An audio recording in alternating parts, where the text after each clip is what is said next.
Hi, you're welcome to another episode of Ask The Trichologist. I'm very excited to be here once again answering questions about your hair and your scalp, giving you credible information. My name is Atilola and I'm the certified trichologist at African Naturalistas Hair Clinic. At African Naturalistas, our aim is to help you achieve your goal of healthy hair naturally, and we do this using many services, including our products, our services, our trichology services, our memberships, our regimens, our master classes, our conferences, and so much more. When it comes to everything hair and scalp, African Naturalistas is it. So today I'm here once again answering one question that has been on the lips of many people to do or not to do, and it is one of you that sent us these questions and I'm going to be taking it. But before I go on, I want you to do something for me.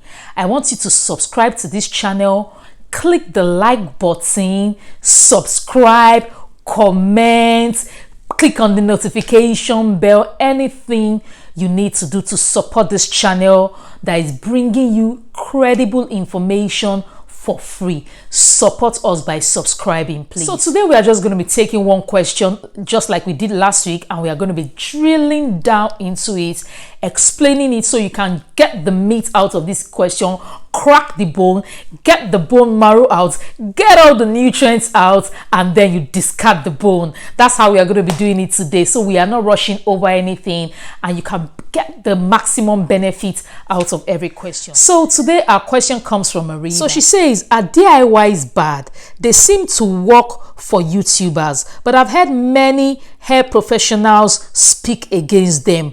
What is your take on this? Well, DIYs, to do or not to do.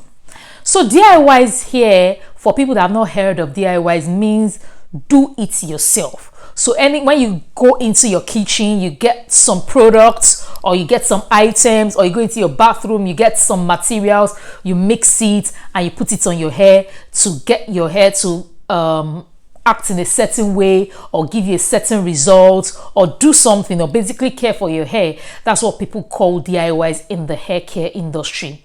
And this person is asking if DIYs are bad, whether I should do it or not to do it, because you see a lot of YouTubers do it. Now, it's not a straightforward question. It's not a straightforward question. The truth is, different people, like everybody has different hair. Everybody has different hair situations. Everybody has different scalp conditions. Everybody is different. I mean, two identical twins are different when it comes to the things that their hair likes or does not like, and that is the truth.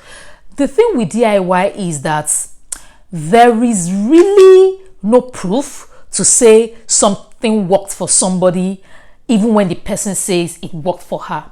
So you see a DIY or you see a YouTuber, draw out her hair long like this and says, I used this particular treatment or this particular oil or this particular food, and in 1 week this was my results. No, many of those things are created to give you an illusion, because you don't know what they were doing before, you don't know what they did after, you don't know what they did during, or the other things they did during. There are a lot of variables that are not included in that video, so you cannot really say that it was this treatment this person used or that treatment this person used. That is the thing with DIYs. So there's a lot of trial and errors when it comes to DIYs, and there is a lot of risk, going into the kitchen, getting some things and putting it on your hair, and the person could have used that product and the person's hair would have grown basically because of the food the person was eating.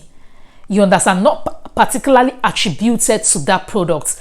I'm a trichologist, and I'm going to tell you that if there's no scientific evidence, putting forward this treatment, then we won't go with it. We will not go with it. Now, a lot of people have gotten into trouble because of DIYs they saw a particular YouTuber tout. And many of these people tout those DIY treatments because they want to generate more views. If you even see the pictures are, the angles are in a particular way to make the hair seem like what it is not. So you see somebody do something, you do it. It might, even if it worked for the person, it does not mean it will work for you, because you don't know the person's regimens. Apart from that treatment, the person's regimens on a daily basis, you don't know what the person is doing, and then you go and do it and it will not work for you. Secondly, your hair is not might not even be as similar to that person's hair. Thirdly, so there are these treatments. I don't want to mention any particular treatments.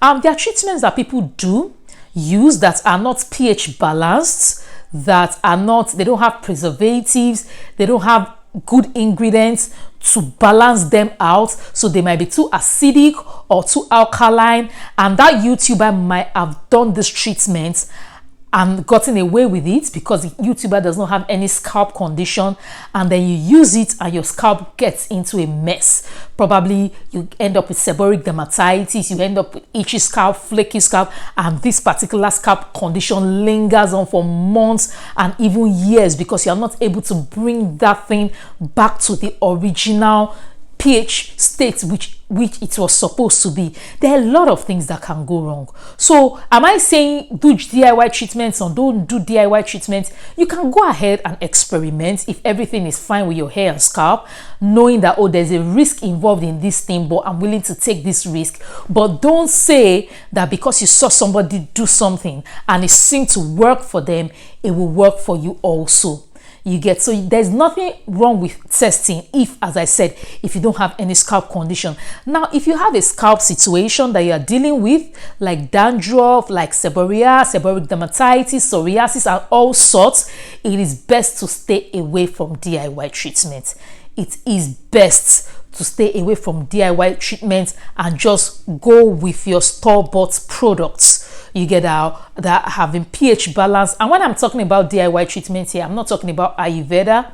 Ayurveda have been proven over and over again to work well, to grow hair, and as long as you can balance the pH out with acidic ingredients, then they are fine. So I'm not even talking about Ayurveda here. I am talking of all the, the peppers, the okras, the rice, the tomatoes, the eggs that are not hydrolyzed, and all those things. Those are what I'm talking about. The bananas and all. Let me give you a story. So at a particular point in time in my days when I was a trichologist and when I was just basically experimenting, I didn't do a lot of experimenting, but I did few.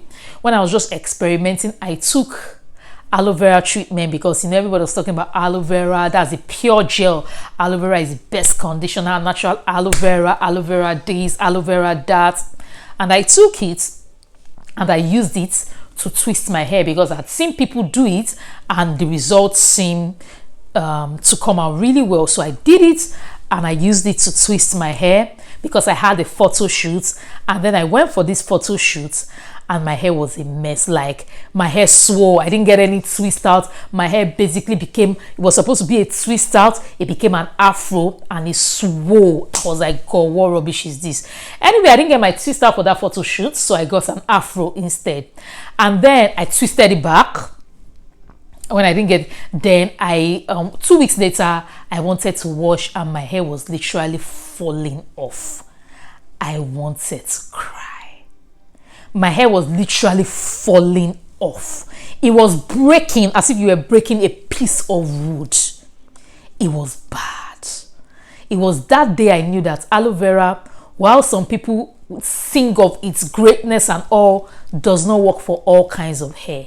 You get, and since then I stayed away from aloe vera. Thank you very much. I'll have my aloe vera in the proper products, but for me to put it raw like that on my hair, oh no, it doesn't work for me. And that's an example of a DIY treatment gone bad. Many people, when they do these DIY treatments, it's fine on the hair, it doesn't have any issues, but the scalp, it basically damages the scalp. A lot of people get their scalp conditions, their scalp issues from DIY treatments. If we would stick with products that have been proven to be well balanced pH wise, a lot of us will not have issues with our scalp having scalp disorders. Now, another reason is that many of these products are better eating. your hair gets more benefits. Trust me, I'm a trichologist. Your hair gets more benefits when those nutrients are consumed and then they are carried to the blood vessels supplying nutrients to your hair strands, rather than putting them straight on your head and they are wasting and they are not even able to penetrate your hair strands and all. Remember that your hair is actually dead protein. You get, so for example, now what egg, the protein molecules in egg are too large to penetrate your hair strands. That's the truth. For you, proteins to penetrate your hair strands, they must be hydrolyzed. That's why in your bottles of products you see things like hydrolyzed rice protein, hydrolyzed wheat protein, hydrolyzed soy protein, keratin, and all those things. Those proteins have been hydrolyzed before they are put into the hair products, rather than, you know, taking the egg and putting it directly on your head. Your hair is not gonna get anything from that egg. Just eat the egg, have fun, and enjoy your meal. That is the truth, and I can go on and on and on. Another reason is the fact that many of these DIY treatments harbor molds, harmful bacteria. They go bad over time and you use them. Many of these things are things that even if you put and try to formulate products with, those products will go bad, because remember, many of these kitchen things are natural. They are natural. There's nothing that has been sprayed on them to kill all the harmful things that could have been gotten from the ground. For example, you pluck your aloe vera, you pluck your nettle directly from the soil, from the sand, where a lot of things from the soil have mixed it, and then you put it on your head. That also gets your scalp into trouble, because you are transferring bacteria, you are transferring mold, you are transferring harmful ingredients directly from the source onto your scalp, and then you end up with serious scalp conditions. You end up with fungal infections. You end up with so many things. So yeah, we can always wash them, but sometimes you might not wash them. Sometimes also we make this DIY treatment, we put it on our shelves, or you put it in your fridge or freezer where the electricity is not stable in some parts of the world. So there are so many reasons why it can go bad or it might not go bad. At the end of the day, I'm just giving you the scientific point of view. The truth is, there's no hard and fast rule. You are always free to try something out to see whether it works. Before you try it out, just be sure that you know the risks associated with the process. So in summary, are DIYs bad? It depends on you. Many things you see on YouTube are not as they seem to be. It is not in 1 week or in 2 weeks or in 3 weeks that your favorite YouTuber grew out that hair. It is not that particular treatment that grew out that hair. There are a lot of things, a lot of unmentioned variables that helped the YouTuber achieve the kind of results she achieved. Also, know that many of those things, in fact almost all of them, are not pH balanced and you can get your scalp into trouble. Thirdly, know that your hair benefits more when you consume those particular kitchen items than when you put them directly on your head in most cases. Also, know that the natural habitat of these things encourages mold, encourages bacteria to grow on them.